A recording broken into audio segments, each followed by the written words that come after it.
First of all, I want to start off by inviting Spencer McIntyre up here. Can you come up real quick? Stand in front of the stage, sir. Here he is, right here. Spencer works for SecureState, correct? Okay, and he's been doing meter research for them. He's also doing meter AMI assessments as well. And what they've done is they've released an optical tool, at least a framework that you can start with. We're actually going to be talking about how I did that in just a second, but we're not releasing our tool publicly. We're releasing it to vendors, we're releasing it to utilities, and to security researchers that we can confirm in the are working in this industry. And the reason for that is ours has a little bit more stuff. No, don't sit down. Get back up here so people can see your face. Hang on just a second. Because we have a little bit more functionality in our tool, just built in. Spencer's broken it out a little bit. So it's his tool, Term and Meter, is on Google Code. If you go and look it up, you can download it. You can have his code. It'll be the initial framework that you need to communicate with the meters. I'm sure he has modules that he has that are proprietary, but you can write your own. So also, with that being said, if you're a security researcher in the utility field, please contact me. Come to the Q&A afterwards. I'll get your card.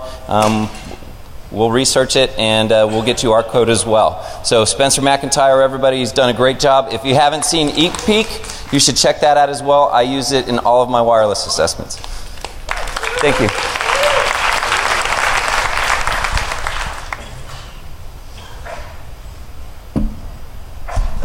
Okay, looking into the eye of the meter. When I first started working on meters, I went over to the Carpenter Ranch, met Carpenter. He couldn't make it here today, but I really appreciate all his help because he really got me into the security field as far as AMI goes.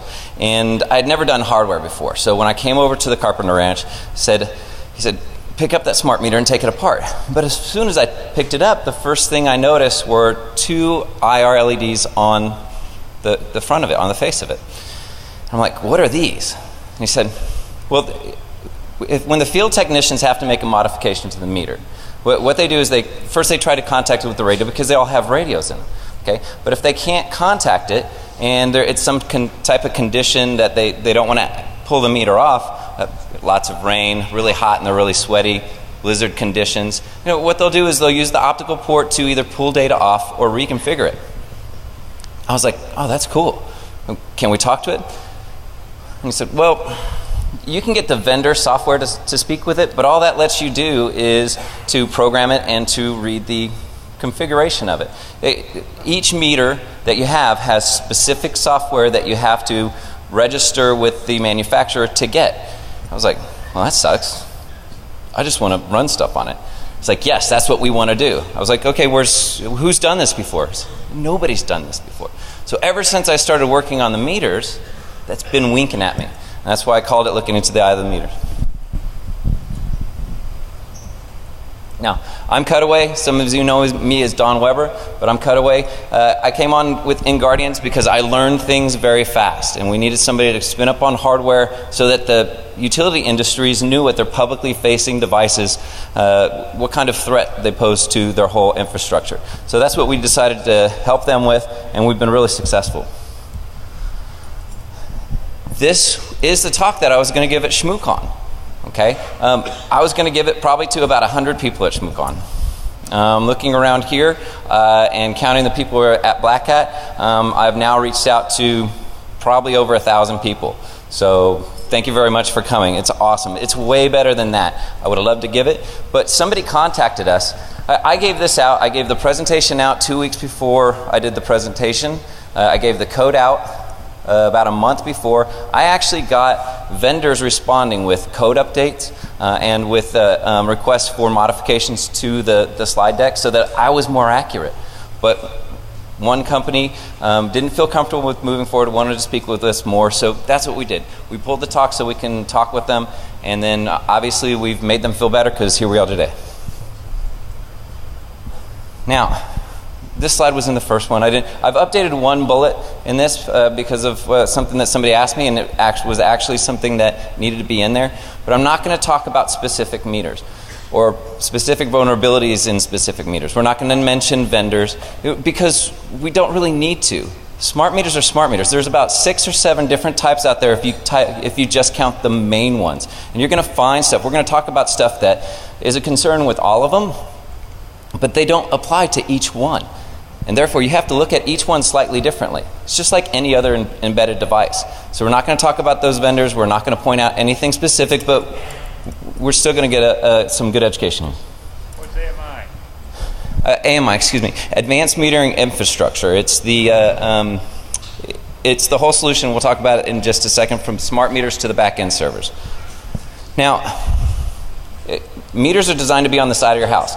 They're high voltage electricity devices. If you take one off and you get an adapter, you'll see in a second, and plug it into your wall and touch something wrong, you will fucking die. All right, hey, who knows Travis Goodspeed here? Who's ever heard Travis Goodspeed yell? Travis has yelled at me.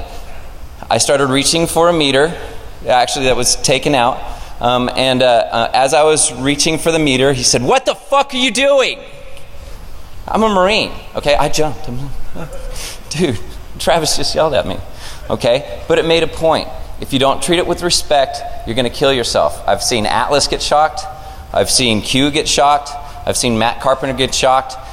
Q's arm was numb for about 3 hours, okay? And it wasn't even plugged in. That was just the energy coming off the cap that you'll see in just a second. Okay, don't do research on your own. Get permission, yeah. All right, what we're going to talk about, we're going to talk about what the smart meters are, so that people who don't understand it will understand it.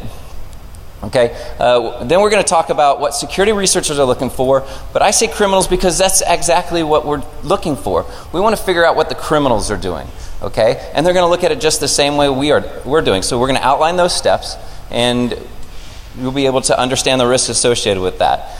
Then we're going to look at how that information can lead us, gather us information so that we can start building tools.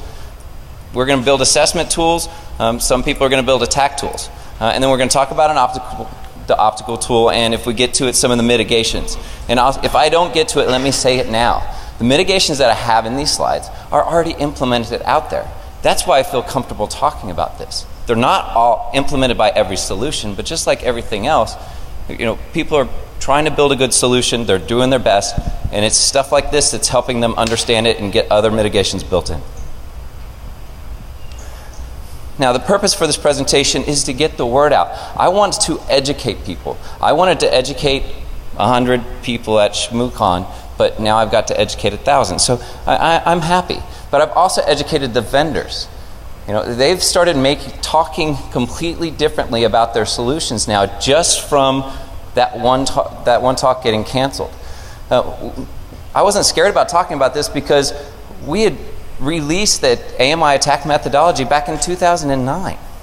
Okay? Everything we're going to talk about here is what basically I use this as a guide to help teach me hardware, teach me meter assessments, teach me embedded device assessments. Okay? And we're going to walk through that. And we're doing it to do things like generate anomalous data so that they understand what it looks like on the back end, on those servers. So this is the basic breakdown of an ANI methodology. The stuff that's outlined in red, those are the publicly facing devices. The one on the far right is a smart meter. Now, smart meters can be meshed together.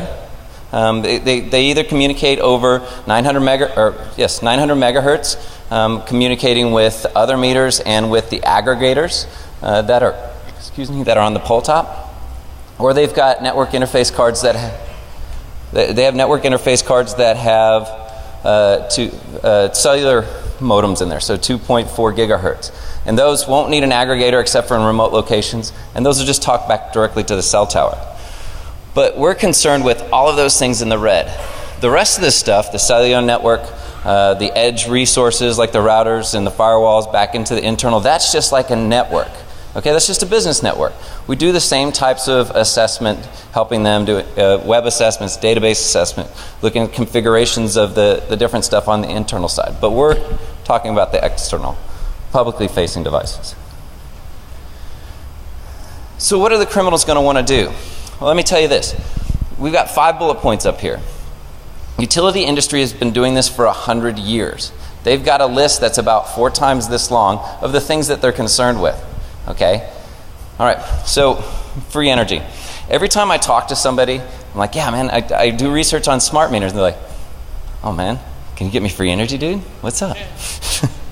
I tell them, no, I don't do that type of research. I mean, I know a lot about a smart meter, but because each meter's different, doing this is different for every meter.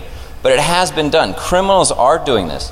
Back in, I believe it was February, it might have been a little later, you can check Brian Krebs' blog, and you'll see that he talked about this happening in Puerto Rico.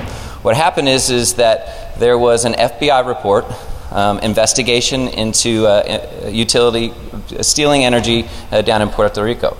And they estimated that if it had continued, it had been about $400 million worth of theft of energy. They actually got 10% penetration. What I mean is they had an insider steal the software that was supposed to be programming the meters.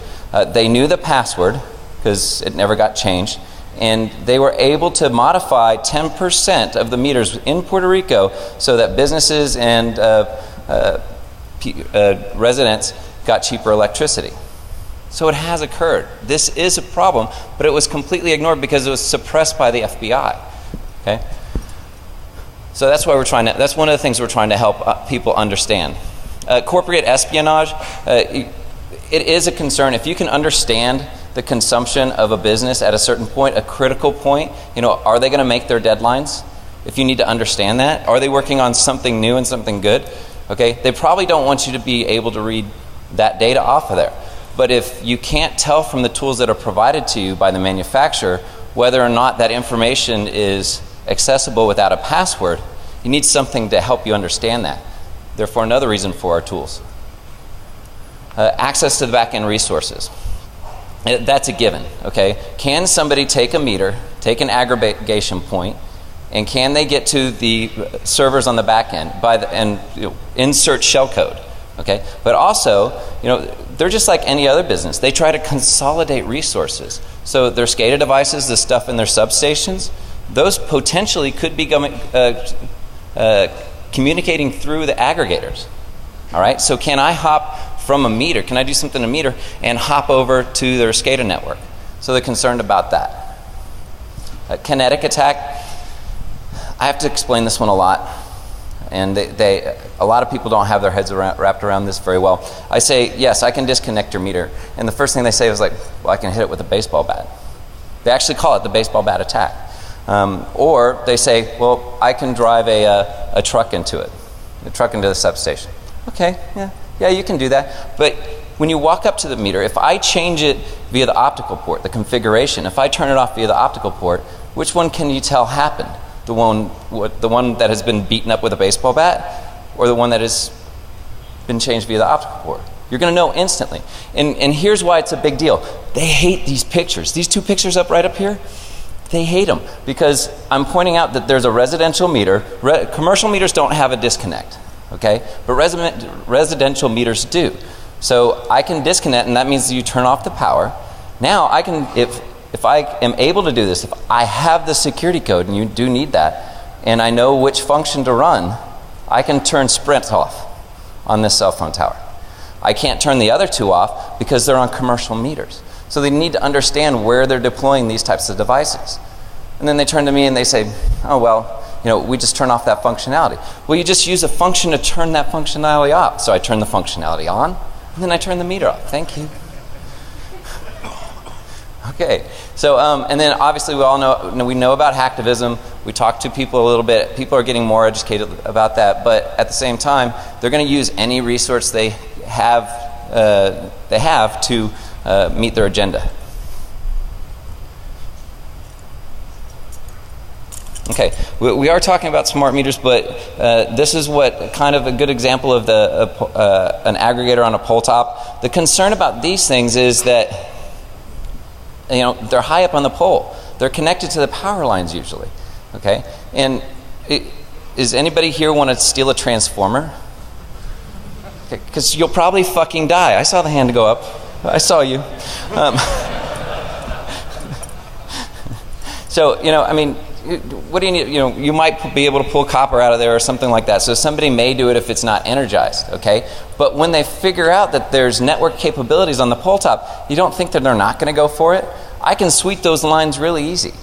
I actually, the neighborhood that this is in, it's on a side street. No houses face it. And there's a ditch on the other side of it. It's not too hard to steal these things. And if I can figure out a way to modify these things and put some type of device in there, the next one I'm not going to steal. I'm just going to hop up on it, pull it apart. If they have no tamper detection and alerting, then I'm going to put my device in there, and I'm connected until they finally figure out that I'm in there. And I'm using this as my entry point. I put the OMG on there because at first I was like, oh my fucking God. You know, because it's a network port. You know, you just tap, you know, throw my laptop right on there. I did talk to somebody who did an assessment on this one. He said they actually have that locked down really well, but there was other concerns, that bigger concerns, bigger priorities that they needed to address on that, and they did work on it.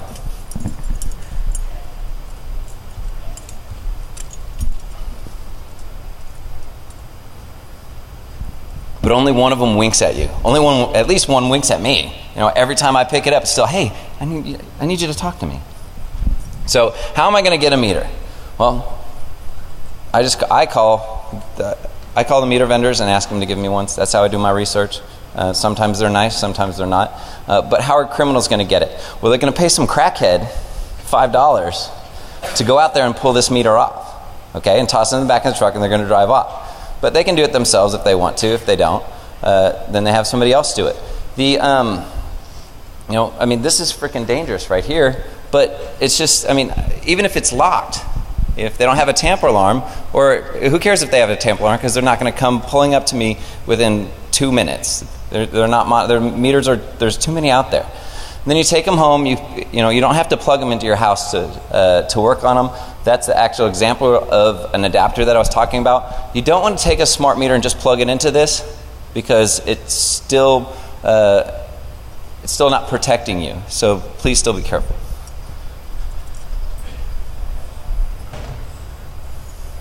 And these pads right here with the danger on them, those are the ones I was reaching for that Travis yelled at me about. When I'm thinking about how am I going to approach an assessment on the smart meters, how am I going to figure out what other people are going to do, I break it down: data at rest and data in motion.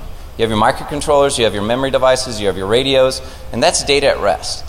Okay, if they haven't protected those components, then I can just pull all that stuff down. Okay, the firmware, I can grab the firmware from the microcontrollers, obviously data and potentially firmware from the memory components. And the radios might have firmware in them, or they might be driven by a microcontroller. And then obviously data in motion, they have to communicate between the two. All right, and so if I can tap that with and I'll explain that in a second. If I can tap that, then I can see the information that they're passing, which is actually more important because it's necessary. So data at rest, we just need to figure out what components are on there. It just takes a little bit of research. You know, I mean, the data sheets are all published for these things. The easiest ones to tap have their pins exposed. You know, whether they're fully exposed or partially exposed. There are devices out there that you'll see in a second that can actually communicate with those. You don't need to even power the full meter to pull the memory off there. The ones on the images on the right are ball grid array components. They're a little bit more complex. It makes it harder to potentially tap these because these are really nicely designed embedded devices. They're multi-layered, so you might not all see all the lines that are coming out of these. Okay, and but we can still pull those off. We can still heat up those boards and pull those memory components off. And I did that for actually Q did it, and we did it for a client. And we were talking to the client, and we said, yeah, when we pulled the memory off, we got this other information. We didn't get very far. And they're like, what do you mean you got information? Because the vendor told them it's all encrypted because they thought it was protected. So at least we showed them that, and they can start asking more questions. You know, once you have those devices, I'm sorry, yes, sir. Depending on and for the question was, do they have JTAG interfaces? Depending on the microcontroller, they'll have those. Radios will have different data debugs, depending on what they're using. Does that answer your question?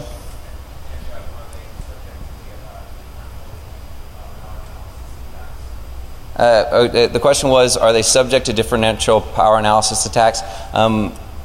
Some are. I mean, if you can name a vulnerability, generally you're going to test for it. Usually what I do is I prioritize. I might have a particular thing that I'm going after. For this, I'm specifically concerned with the optical port, so I was going off that. I wasn't doing firmware analysis at this portion, or it depends on what type of assessment we're doing, so we prioritize. Does that answer your question? Okay. All right, back to memory components. So we understand the memory components. We understand how they communicate. So we just get devices that communicate with them. The aardvark device communicates with some very easily. It's very simple. It'll power the memory component and pull the data off, and then you have a data file. For the ball grid array components, it's a little more complicated. It's actually more expensive, and that's the Zeltec on the right-hand image. But and one of the things I want to point out is the Zeltec alone is expensive, but if they haven't made an adapter for it, they're about $500 a piece. Okay, but the fact that I can actually call them and say, you don't have this, can you make it? And they send it to me within 2 weeks. That means it's not that hard. And I can pull, it just makes it really easy to pull stuff off of those components that are ball grid array. Then, of course, Travis Goodspeed has been kind enough to do a lot of research into embedded devices. And so he's got his custom GoodFed out there that everybody can get if you find him. I was actually hoping that I could find him and get some boards up here to pass out or at the Q&A. So if he shows up, we might have some there. But all you have to do is contact him. Look up the GoodFed, and you can write your own custom extractors and get memory off of things that are strange and don't have a commercial tool for them. But once we get the data, what is it? It's just like any other file system, but there's no pointer saying that, okay, this is the actual file or the data that you're interested in. You can run strings on it, yeah. You're going to get some interesting information out of there. You might even locate something, just by perusing it. So what I turn to is the communication standards, the ANSI C12 stuff that we'll be talking about in just a second. But the reason why I do that is because these embedded devices want to be efficient. Things are going off a radio, so they've got timing issues. They don't have a lot of CPU power, so sometimes they just write straight to memory. So you can use these to help you understand how they are and maybe try to locate certain things within that memory or that file that you pulled out. So if we can't find anything, nothing pops out at us from our memory. And the reason why I do that first, even though it's hard, I might not get as far, it's the easiest thing to do. So I grab that data, something might pop out, but then now I can start turning to data in motion. Because, as I mentioned, they're only going to pass the most important data generally. Okay, so you can focus in on that data very quickly by monitoring data in motion. But you don't have just component-to-component communication. Meters are made up of metrology boards, which count, and then they're also made up of network interface cards. And those have to communicate. And what's great about it, what we figured out, is that the NIC generally has to authenticate to the metrology board in order to get that information. So now it has to pass the security codes across those lines, and that's what we're going to focus on. This is an example of tapping the pins on memory components. Hopefully you guys have seen this before, but if you haven't, I'll describe it. Basically, in the left-hand image there, that's a logical analyzer.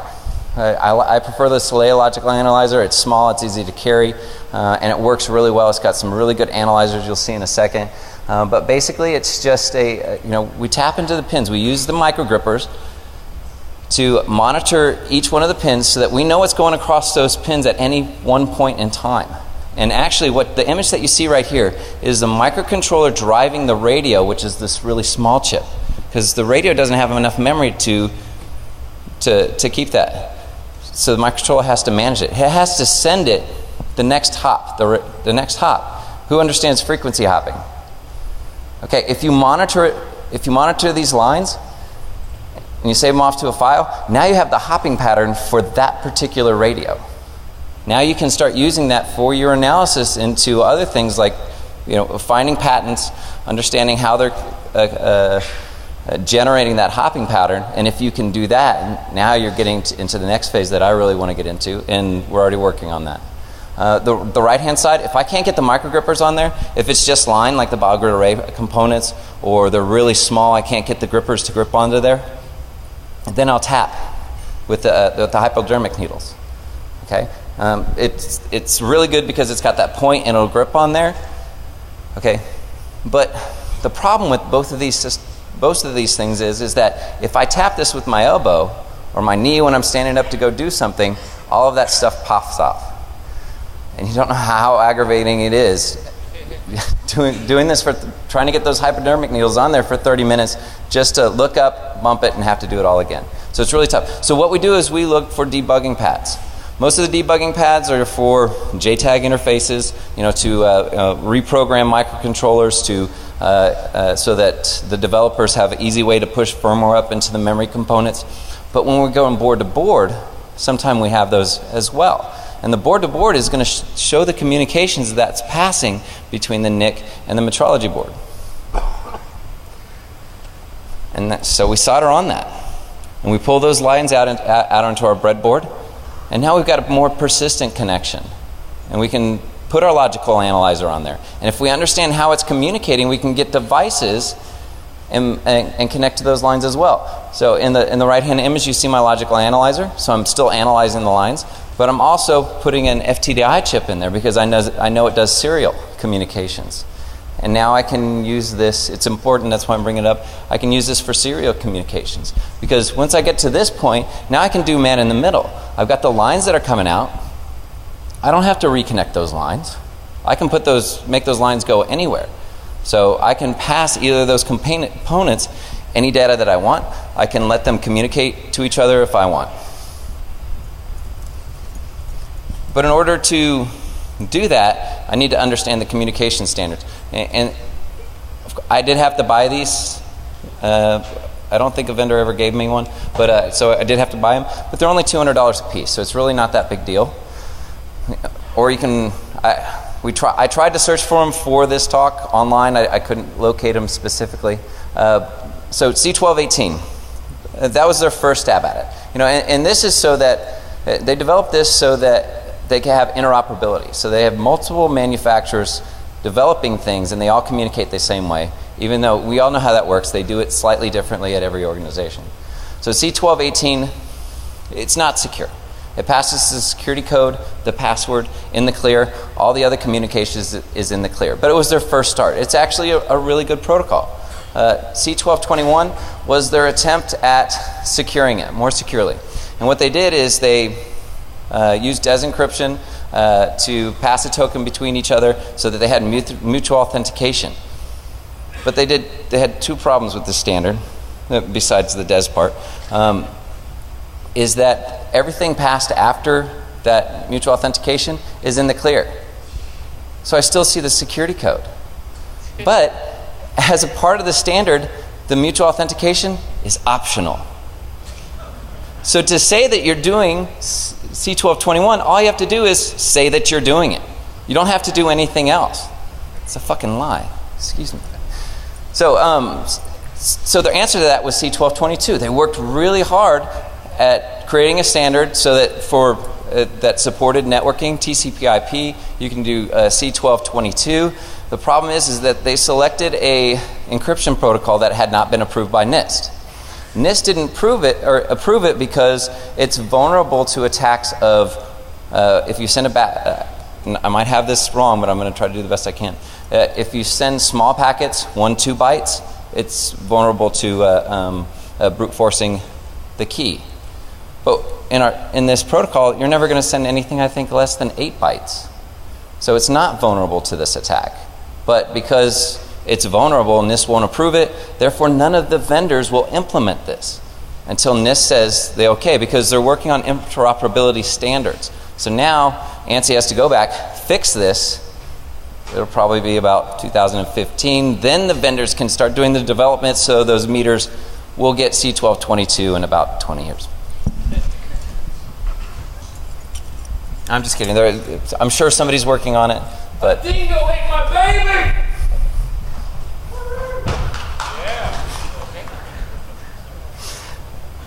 Did that wake you up? I didn't plan that. Are you volunteering? I'll give you $10.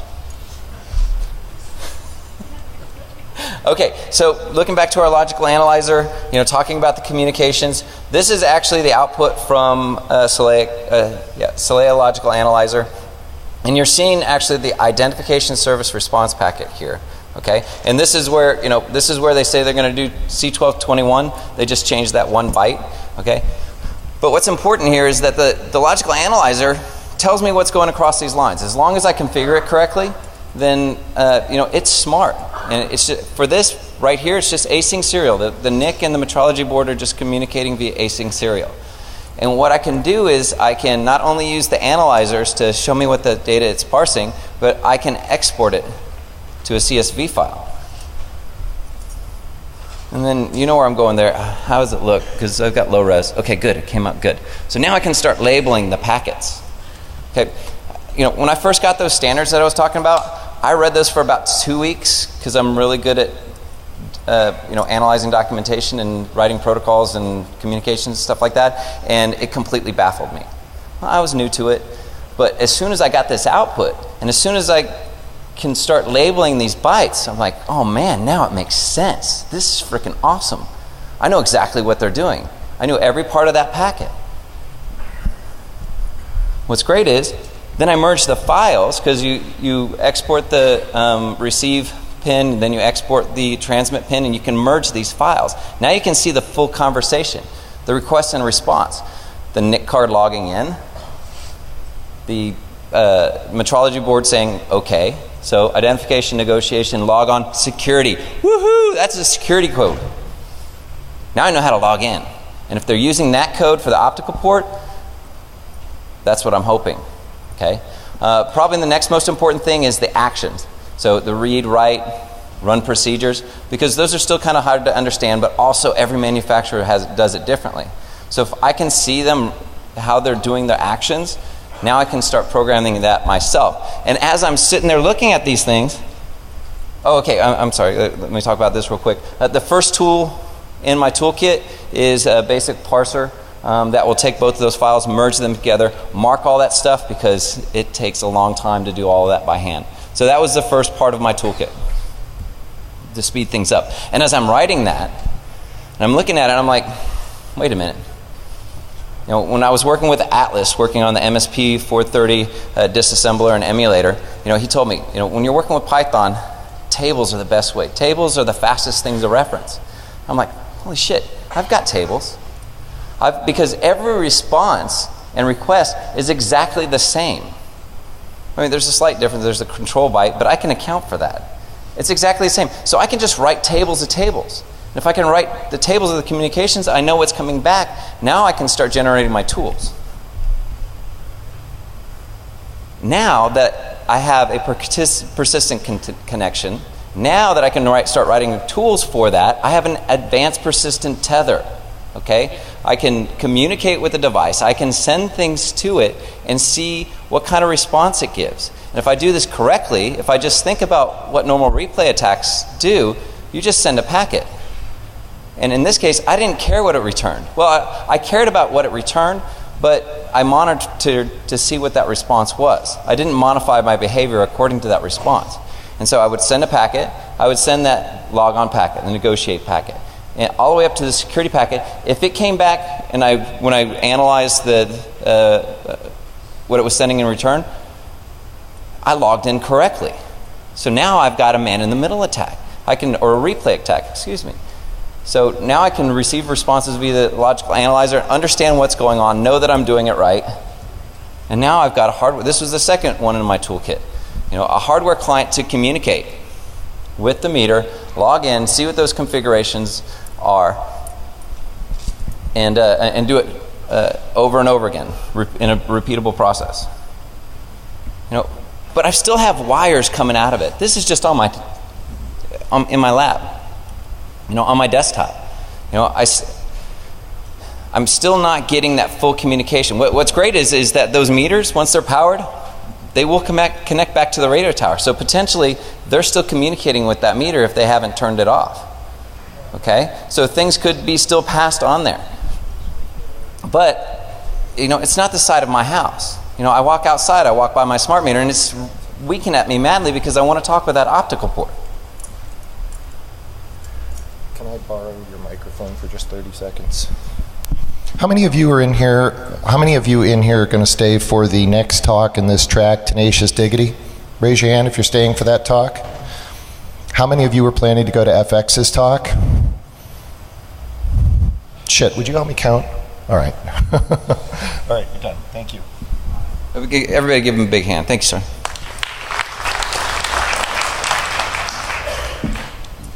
Everybody lied, right? Okay, but in order to communicate with it, I have to understand what it's made of. Basically it's just developed according to a standard. They all have to do it the same way, maybe, but it's just IR, IR LEDs. Well, so what's the first thing I do? I'm like, IR LEDs. Yeah, there's plenty of projects out there that do that. Plenty of projects online, but they don't do it the same way. Okay, and they don't do it that's easy to do for async serial. I was in a time crunch, so I bit the bullet and spent $350 on the optical probe because you can buy them online. A little expensive, but no big deal. And I get it, and I'm like, woohoo! And I plug it in, and I look, and I've got TTY USB 0.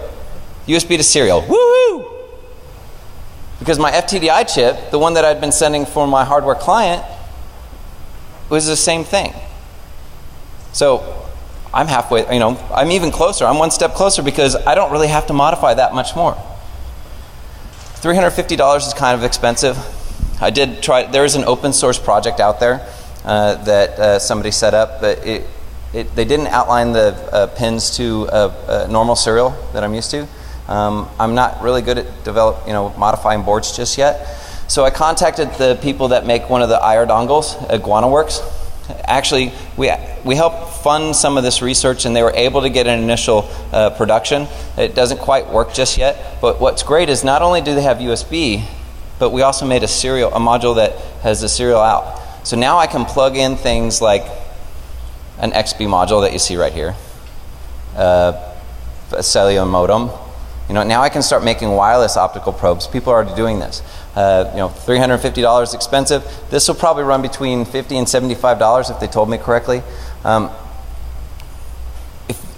If you're interested in this project, please contact IguanaWorks so that they know there's interest and they can continue development of it. But what do I need to do? I've got a client that will send data, but I need to respond. In order to speak with the optical port, I need to respond intelligently. Okay, so really I've done pretty much all of those things except for the response part.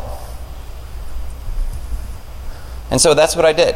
I wrote a client, which was the primary tool within our toolkit that we're calling OptiGuard. Nobody likes SMAC. SMAC stood for Smart Meter Optical Communications Kit.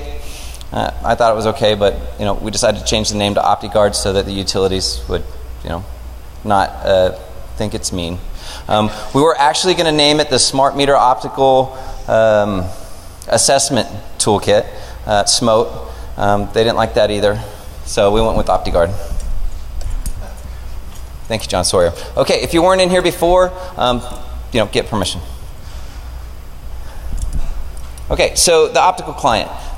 Basically, it's just a whole bunch of functions that will do what the meter manufacturer's tools do. But actually, this first bullet point, I need to point this out because I was asked to do it. This is the bullet point I was asked to add. Okay, in order to walk up to a meter at the side of your house and use our tool, you have to have the security code. It doesn't mean that you can't do things without it, and that's exactly what our tool is designed to do. Okay, we don't need a security code to run it, but if you want to make modifications to it, you have to do stuff like the research that I just talked about in order to get it, or you need to pay somebody to give it to you. But if you don't have it, but you have the tool, you just can't run around rampantly changing and modifying things. But what this allows you to do is it allows you to test functionality that the meter manufacturer software don't give you. Okay, so you can run stuff without a password to see if are there any tables, which is where the The stuff that contains the data, the configuration data, the settings and so forth, they call them tables. So you can pull that table information out. Now, you can attempt to pull it out without a password. Some manufacturers protect everything. Some manufacturers only can protect the ones that they think are important for security. But they've made that decision instead of the utilities. Now we have something that the utilities can use to test, pull that information out and say, you know what, we don't mind about tables 1, 2, and 3, but you really need to, table number 15, I can read that without a password and you need to protect that. Okay? Same with procedures. Did somebody mess up in development and leave a procedure in there that allows you to do something such as disconnect the meter without a password? With the regular manufactured tools, you can't test for that, but now we can test for it as well. Actually, what we were able to do, once we had the security code, now I was able to run every procedure at the same time. So I ran every procedure, and then first I just sent no data and didn't get any no joy. But then I sent a 0. And I'm sitting there and I'm waiting, and then all of a sudden the meter goes clunk. And that's the sound of the meter turning off. I'm like, oh? What? So I quickly look because I have some good logging in there. I'm like, okay, this number right there. And so then I just ran that one procedure with a 0 and nothing happens. Like, crap. Oh wait, now I send a 1. Ka-clunk. Meter turns back on. I'm like, woo! Now I can turn this meter on and off. It's awesome. And then, of course, I just didn't go on from there. I called everybody in Guardians and made them listen to Clunk. I called my friends. I'm like, what is that? I'm like, Clunk. Some knew, some didn't. Okay, but now we're showing that we can do this. I don't need means of manufacturer to software to run this. So I can develop it. Criminals can develop it as well. But what's great is now we have an assessment tool to generate that data, to do those types of things so that they can start looking for it. Okay, we're running kind of short. Unfortunately, one meter manufacturer found out that if I ran all the procedures at the same time, so I did it, and then it started acting a little funny, but not too funny. So I'm trying to figure out how to reconfigure it, and then I look over at the screen and it says uncalibrated on it. Uncalibrated? I don't know what that is. I don't see it. So I call my contact up and he's like, "Oh yeah. Yeah, utilities can't fix that. You have to send it back to the vendor." I was like, oh, so if I have the security code and I can run every procedure, I just bricked your meter? It's like, yeah. It's like woohoo! But I didn't say that on the phone. But now we can tell the utilities that, and we can pass this information back to the vendors, and they can start looking into it because we're generating anomalous activity that they weren't expecting. Now, I'm kind of moving on because we're getting short, so I want to make sure I get to some of the mitigations. iChart is basically just brute force method. Okay, I don't need the password to attempt to log in. Okay, I can brute force it just like any other service. Okay, but what's great is I have a tool now. I just go through all that memory that I dumped before, and I generate every single password that's in there and unique it. The problem is that I have to do that association each time I do the login. So even though I uniqued it and got 12,277 passwords, it's still going to take me 7 hours to run it.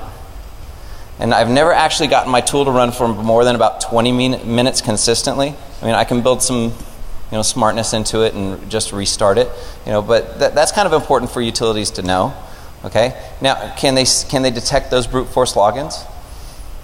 Also, I can generate my own dictionaries. I don't have to get one out of memory. So are they using stuff like the utility name as the password, the vendor name at the password? Okay, so you can develop your own dictionary files and generate that kind of data. I was going to give a demo, and we thought about it, but then something kind of dawned on me when I was thinking about my demo for SmootCon and Black Hat, and I realized that even if I show you the demo, even if I have a meter up here and I let you hear the clunk because it's cool, it doesn't mean that I'm really showing you anything. I'm showing you something that I can do with the security code on one meter.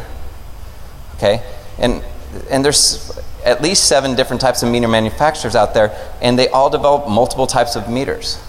So I'm not really showing you anything. What I would really like to show you is that I can make the meter ka-clunk, and then I can point over to the rest of the solution and say, here's how we detect it.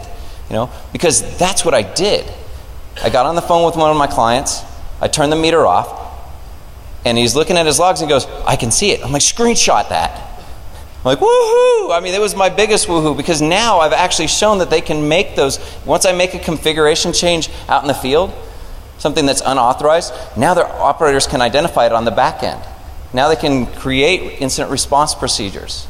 And that's really what I'm shooting for in my security research.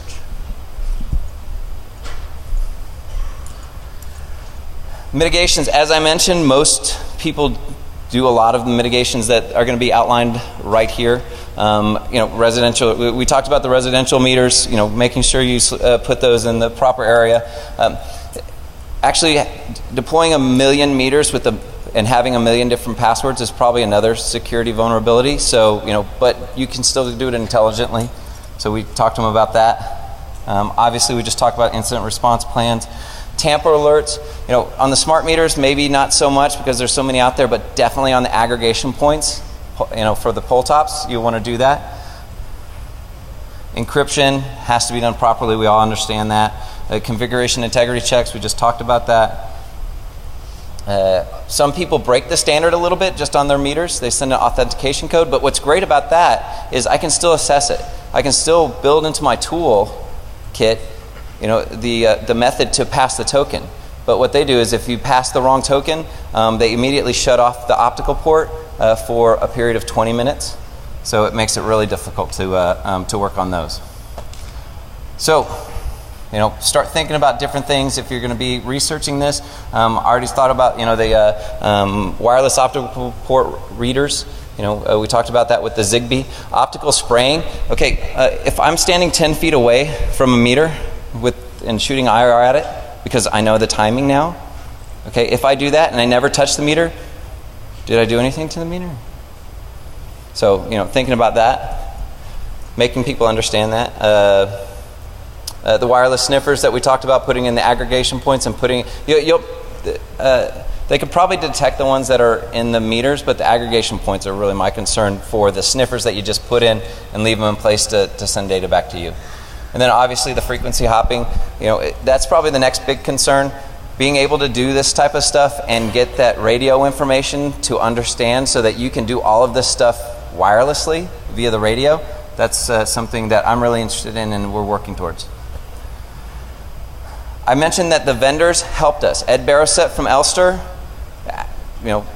he actually contributed code to make sure that I'm working with more meters than I had actually worked with.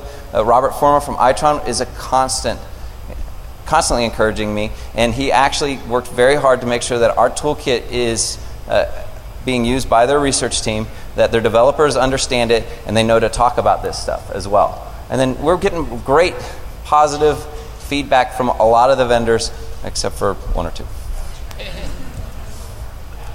I couldn't have done this without support from a lot of people. I listed some people on here. I obviously miss people. Once again, my name's Cutaway. Thank you everybody for coming. There is going to be a Q&A afterwards. I really appreciate it. Thank you very much.